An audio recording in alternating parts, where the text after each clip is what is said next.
Hi friends, Kumud here and you are welcome to Kumudni's home garden. आज home ज़्यादा दिख रहा है, गार्डन कम दिख रहा है.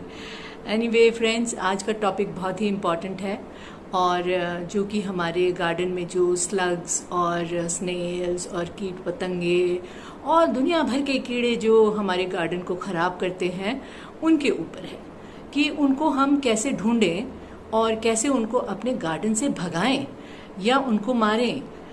मारना तो मेरा लास्ट ऑप्शन रहता है, लेकिन कभी कभी इसके बिना कोई गुजारा ही नहीं होता. तो चलिए देखते हैं पहले हम इस वीडियो में कि ये स्लग्स को कैसे ढूंढ ढूंढ के हम इनको इनकी छुपी हुई जो जगह हैं उन्हें देखें. तो दिखाती हूँ मैं आपको अपने गार्डन में. मैंने ऑलरेडी क्लिप तैयार करके रखा है, जस्ट हैव अ लुक.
कितना सारा डैमेज।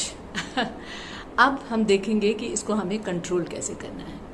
तो फ्रेंड्स, कुछ वेज तो बहुत ही सिंपल हैं। हम गार्डनर्स के लिए जब हम अपने गार्डन में जाते हैं तो साफ़ सफाई का ध्यान रखना होता है हमें। जब भी हम इस चीज़ को नेग्लेक्ट करते हैं तभी हमारे गार्डन में ये पेस्ट अटैक्स ज़्यादा होते हैं, या फिर हमारे प्लांट्स जब हेल्दी नहीं होते हैं तब भी ये पेस्ट जो हैं ये इस चीज़ का फ़ायदा उठाते हैं और प्लांट में इतना रेजिस्टेंट नहीं होता कि वो अपने आप को इनसे सुरक्षित कर सके। तो इसीलिए हमें दो चीज़ों का ध्यान रखना है, एक साफ़ सफाई का और दूसरा हेल्थ का, प्लांट हेल्थ का। तो ये दो चीज़ें तो करनी ही हैं। उसके साथ और दूसरे प्रिकॉशंस भी होते हैं, जैसे नीम स्प्रे कर दिया। मैं अक्सर अपने प्लांट्स के ऊपर नीम स्प्रे ही करती हूँ। नीम स्प्रे कैसे बनाना है वो भी मैं आपको इस वीडियो में बताऊँगी, तो आप इस वीडियो में लास्ट तक प्लीज़ बने रहिएगा। तो फ्रेंड्स, एक मेथड होता है स्लग्स और स्नेल्स के लिए कि हम उसको हैंड पिक करें, हाथ से ही उठा के हम उसको किसी डब्बे में डाल दें और डब्बों से वो फटाफट बाहर निकल आते हैं। आपने देखा होगा कि जैसे ही आप उनको कलेक्ट करना शुरू करते हो किसी बकेट में या मग में, तो वो एकदम से बाहर निकलने शुरू हो जाते हैं। तो उसका एक तरीका है कि हम उसमें या तो सोपी वाटर रखें थोड़ा सा और उसमें उन स्नेल्स को डालते जाएं, तो वो बाहर नहीं निकल पाते हैं। फिर आप उनको कहीं नाले में या कहीं ऐसे हैबिटेशन में डाल दें जहाँ पे कि जो आपके काम का नहीं है और जिसको वो खा सके या वहाँ पे वो डिस्पोज ऑफ हो जाए। तो एक तरीका ये है और दूसरा तरीका तो हमारा सेम ही है, नीम स्प्रे करना है हमने। तो चलिए देखते हैं कि नीम स्प्रे कैसे करना है। एक और तरीका है फ्रेंड्स, वो है कि जब पाइप से हम पानी देते हैं अपने पौधों को तो हम स्प्रे ऊपर ऊपर से करते हैं। तो आगे पाइप का जो मुंह होता है जहाँ से पानी निकलता है वहाँ पे आप अपनी फिंगर लगाइए, जिससे कि एक जेट स्प्रे उसमें से बन जाए, खूब अच्छे से उसमें से पानी निकले और स्पीड में निकले खूब, और फिर आप उसको पौधों के नीचे की तरफ से दीजिए। जैसे वो सामने पौधा रखा है ना, तो जैसे ये पाइप है तो इस पाइप से आप नीचे की तरफ से आप स्प्रे कीजिए, क्योंकि जो जितने भी हमारे कीट पतंगे होते हैं उनके लार्वास जो होते हैं वो पत्तों के नीचे होते हैं। तो जब वो एकदम से झड़ जाएंगे फिर वो ऊपर नहीं चढ़ पाते हैं, फिर वो मर ही जाते हैं अक्सर। तो जब लार्वाज उनके ख़त्म होते रहेंगे तो जो कीट पतंगे हैं वो भी अपने आप से ऑटोमेटिक ख़त्म होते रहते हैं। तो ये हमारा तीसरा तरीका है। तो स्प्रे करते टाइम इस बात का ध्यान रखिए कि ऊपर से ही नहीं, हमें नीचे से भी जेट स्प्रे करना है। तो क्लीनिंग भी होगी, जो बेकार की फंगस है वो भी दूर होगी और जो कीट पतंगों के जो लार्वास हैं वो भी ख़त्म हो जाएंगे। तो हाँ, अभी हमें बताना है कि हमें अपना जो नीम स्प्रे है उसमें मैं क्या क्या डाल रही हूँ आजकल और उसको मैं कैसे स्प्रे कर रही हूँ। तो चलिए देखते हैं, वो बताती हूँ। तो ये 3 चीज़ें हमें ज़रूर से चाहिए होती हैं। ये है हमारा नीम ऑयल, ये देखिए मार्केट में इस तरह का मिलता है, करीब 100-150 रुपये में ये आ जाता है। और ये है हमारा प्रिल, जो कि हम यूटेंसिल साफ़ करने के लिए यूज़ करते हैं, ये बिल्कुल कॉन्सेंट्रेटेड है। और ये है हमारा बेकिंग सोडा, इसको मीठा सोडा भी बोलते हैं। और ये तीनों चीज़ें हमें किचन में मिल जाती हैं। ऑफ कोर्स नीम ऑयल आपको ख़रीदना पड़ेगा। और ये छोटा चम्मच है, ये टीस्पून है, इसको आपने लेवल टीस्पून ही लेना है, नहीं तो ये ज़्यादा हो जाता है। तो अगर हम 1 लीटर बॉटल ले रहे हैं तो हमें उसमें ये जो है एक चम्मच हमको सब डाल लेना है उसमें। तो बेकिंग सोडा को थोड़ा सा कम ही रखें और लेवल से नीचे ही रखें, ज़्यादा ना रखें। ये देखिए इस तरीके से आप इसको यूज़ कर सकते हैं। ये है, मैं इस तरीके से रेशो अपना बनाती हूँ। आप चाहें तो इसमें ऊपर नीचे थोड़ा बहुत कर सकते हैं अपनी रिक्वायरमेंट के हिसाब से, बट ये जनरली ये जो रेशो है ये मेरे बहुत काम आता है, मैं इसी तरह से यूज़ कर लेती हूँ।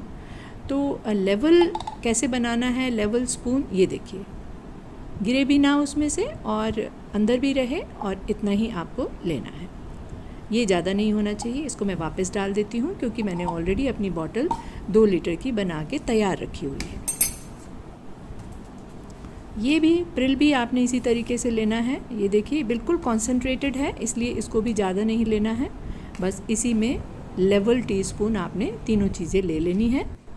अच्छे से मिक्स करें और उसको यूज़ कर लें। तो फ्रेंड्स, आई होप आपको ये 3-4 मेथड्स जो मैंने बताए हैं, जितने ये पेस्ट हैं और जो भी कुछ कीट पतंगे या कीड़े मकोड़े जो भी हमारे गार्डन को ख़राब करते हैं, उनको दूर करने के जो मैंने मेथड्स बताए हैं आपको पसंद आएंगे और आप उनको फॉलो करेंगे और अपने गार्डन को पेस्ट फ्री रखेंगे। तो फ्रेंड्स, मिलेंगे फिर नेक्स्ट वीडियो में। तो if you have come for the first time on my channel, तो प्लीज़ आप सब्सक्राइब ज़रूर कीजिए और फिर हम नए वीडियो में मिलेंगे किसी और टॉपिक के साथ, जिससे कि आपके गार्डन में आपको बहुत सारी हेल्प हो और आपका गार्डन बहुत सुंदर बने। तब तक के लिए बाय बाय, हैप्पी गार्डनिंग।